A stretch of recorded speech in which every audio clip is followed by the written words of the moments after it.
Salam, 38-ci sualda bizə belə bir qarışıq qrafik verilib və bir məlumat verir ki, A-B hissəsində görülən iş A-ya bərabərdir. Baxaq, A-B hissəsində görülən işi tapmaq üçün necə tapırıq? P-ni vururuq delta V-yə.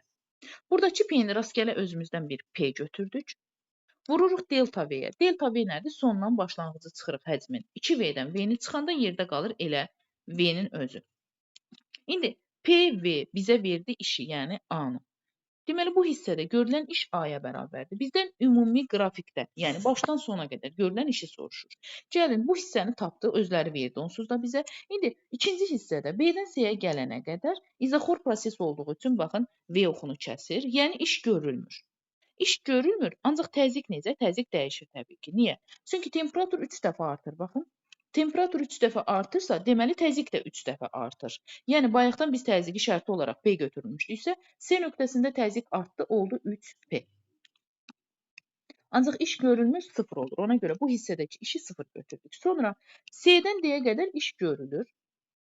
Çünki həcm dəyişir. Bəs görülən işi necə tapırıq? P-ni, təzyiqi burada nə tapmışdıq? 3P.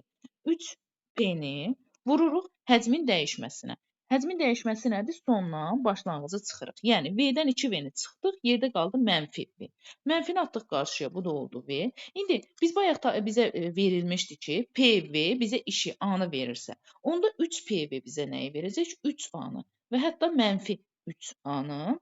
Bu hissədə yenə də izoxor proses olduğu üçün iş görülmür. Onda nə edirik? Bax, bunların cəbri cəminə baxırıq. Mənfi 3A ilə A-nı toplayırıq, bu da bizə verir mənfi 2A-nı.